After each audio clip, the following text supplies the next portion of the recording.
많은 분들이 나이가 들수록 치매에 대한 걱정을 하고 계시죠? 오늘은 여러분의 일상생활에서 간과하기 쉬운 치매 위험 요소들을 알려드리고 마지막에는 당장 오늘부터 실천할 수 있는 뇌건강보호법까지 말씀드리겠습니다. 치매는 전 세계적으로 가장 관심이 많은 질병 중 하나입니다. WHO 통계에 따르면 전 세계적으로 5,500만 명이 치매를 앓고 있으며 매년 1,000만 명의 새로운 환자가 발생하고 있습니다. 치매에 걸리면 본인은 행복해지고 주변은 불행해진다는 말이 있지만 실제로는 환자 본인과 가족 모두가 고통받는 질병입니다. 사회적 비용도 연간 1조 3천억 달러에 달해 우리가 내는 의료보험비 증가의 주요 원인이 되고 있습니다. 최근 하버드 의대와 존스홉킨스 대학의 공동 연구에서 놀라운 사실이 밝혀졌습니다. 치매 발병과 환경 독성물질 노출 사이에 명확한 상관관계가 있다는 것입니다. 특히 납, 카드뮴, 수은, 비소 등의 중금속에 지속적으로 노출될수록 알츠하이머병 발병률이 40에서 60% 높아진다는 연구 결과가 발표되었습니다. 더욱 충격적인 것은 대기 오염 물질과 치매의 연관성입니다. 미국 환경청 EPA의 15년간 추적 연구에 따르면 이산화질소 농도가 높은 지역에 거주하는 사람들의 치매 발병률이 일반 지역보다 28% 높았습니다. 그런데 많은 분들이 이렇게 생각하실 겁니다. 대기 오염이야 어쩔 수 없는 거 아닌가? 우리가 항상 도로 옆을 걸어 다니는 것도 아니고. 하지만 놀랍게도 가정 내에서도 이산화질소에 노출될 수 있습니다. 바로 가스레인지 사용 시입니다. 가스가 연소되면서 고온에서 공기 중의 산소와 질소가 화학 반응을 일으켜 이산화질소가 생성됩니다. 스탠포드 대학 연구팀이 실제 가정집에서 측정한 결과 가스레인지 사용 시 실내 이산화질소 농도가 WHO 기준치의 3에서 5배까지 상승했습니다. 이러한 문제 때문에 현재 미국 캘리포니아주와 뉴욕주에서는 가스레인지 판매 금지 법안이 진행 중이며 미국 화학협회에서도 공식적으로 전기레인지 교체를 권고하는 입장문을 발표했습니다. 당장 가스레인지를 교체하기 어렵다면 어떻게 해야 할까요? 많은 분들이 창문 하나만 살짝 열어놓으면 환기가 된다고 생각하시는데 이는 효과적이지 않습니다. MIT 공학부 연구에 따르면 2곳 이상의 창문을 열어 공기순환을 만들어야 유해가스 농도가 80% 이상 감소합니다. 반드시 요리할 때는 최소 2곳의 창문을 열어 공기가 순환되도록 해주세요.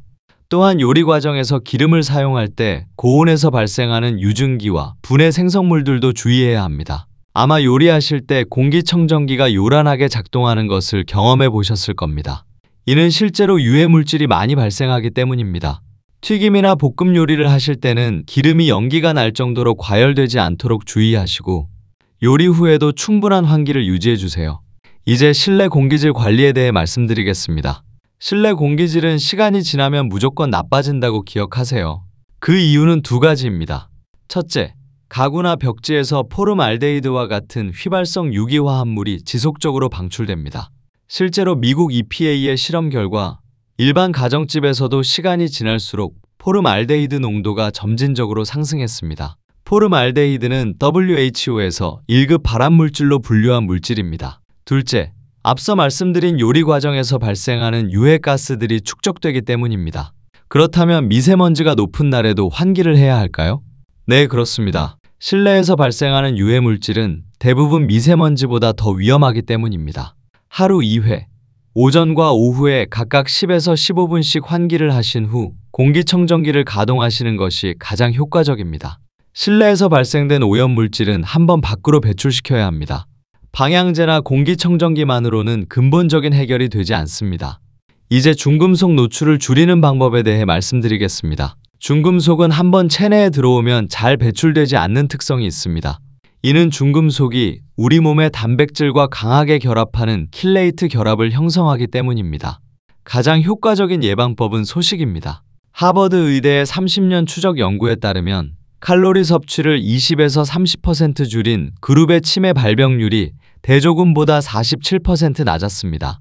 소식이 치매 예방에 효과적인 이유는 2가지입니다. 첫째, 단순히 섭취량을 줄여 중금속 노출 자체를 감소시킵니다. 둘째, 뇌에서 BDNF라는 뇌유래 신경 영양인자의 생성을 촉진하여 신경세포를 보호하는 효과가 있습니다. BDNF는 뇌의 신경세포 성장과 생존에 필수적인 단백질로 기억과 학습 능력 향상에 직접적인 영향을 미칩니다. 소식을 통한 적절한 칼로리 제한은 이 BDNF 수치를 크게 높여줍니다. 수산물 섭취 시에는 특별한 주의가 필요합니다. 해양 오염으로 인해 수산물의 중금속 농도가 높아지고 있는 것이 현실입니다. 수산물 자체가 나쁜 것은 아니지만 바다 오염으로 인한 자연스러운 현상입니다. 수산물을 드실 때는 가능한 한 국물보다는 살코기 부분만 드시고 일주일에 2에서 3회 정도로 섭취 빈도를 조절하시는 것이 좋습니다. 특히 팔팔 끓인 탕 요리의 경우 중금속이 국물로 우러나올 가능성이 높으니 건더기 위주로 드시는 것을 권합니다. 이제 추가적인 뇌건강 보호 방법들을 말씀드리겠습니다. 충분한 수분 섭취가 중요합니다. 뇌는 수분 부족에 매우 민감한 기관으로 단 2%의 탈수만으로도 인지 기능이 저하될 수 있습니다. 하루 1.5에서 2리터의 물을 꾸준히 마시는 습관을 기르세요. 규칙적인 운동도 필수입니다. 운동은 뇌로 가는 혈류량을 증가시키고 앞서 말씀드린 BDNF 생성을 촉진합니다. 특히 유산소 운동을 주 3회 이상 30분씩 하시면 치매 예방에 큰 도움이 됩니다.